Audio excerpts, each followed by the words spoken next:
Thank you. Steve Darling. Thank you. And thank you so much for coming along today to share your experiences. On the 9th of July, children's commissioners across the United Kingdom came together with some statements around child poverty and how it could be how it could be tackled. Two urgent steps that were identified was ending the two-child limit, as well as increasing with inflation benefits for those with children.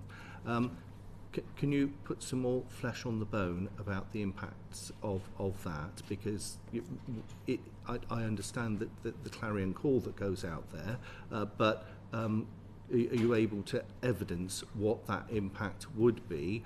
And I suspect from Scotland, with the changes that are being made around benefit systems there may be some useful evidence, particularly if I come to you initially. And then Manuela gave some really useful questioning around hearing the voice of the child. I'd be really grateful if you can just expand a little further and talk about how it could be baked into the child poverty strategy even further. If any further reflections on that would be really helpful. So if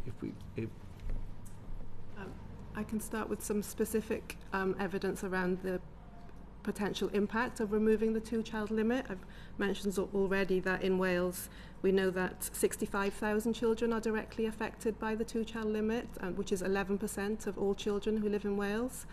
And then some further data or stats for you. One of the constituencies in Wales, Cardiff East, which has the highest percentage of children impacted by the two-child limit, is actually 17% of children in that constituency are directly impacted, so that's 1 in 5 children. And if that two-child limit were to be removed, it's calculated that Cardiff East, that constituency alone, could benefit by £4.5 million annually. I can share more with the committee on that. Thank you.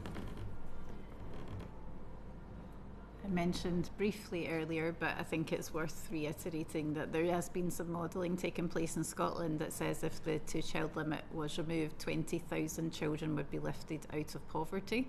And you also will likely be aware that Scottish Government is also at the moment proposing to mitigate some of the impacts of that as well. So not only does it lift those children out of poverty, it allows for resource to be directed into some of the other areas that we know need to happen in Scotland. So there is a win-win, and it has to happen, in my opinion.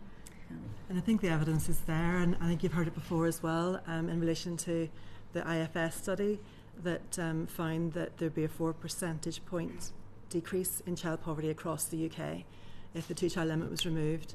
And I think that equates to 550,000 children across the UK. This is not an opinion. This is very clearly in evidence.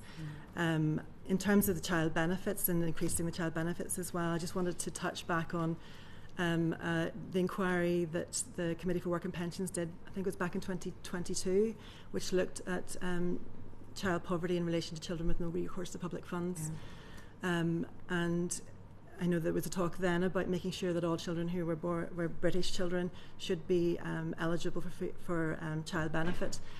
There are a lot of recommendations in there, and there's a recognition that government at that time wouldn't probably be willing to get rid of the condition, no recourse to public funds on children.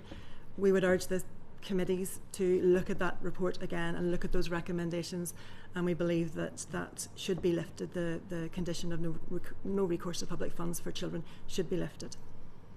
Thank you. Quick follow-up from Karen.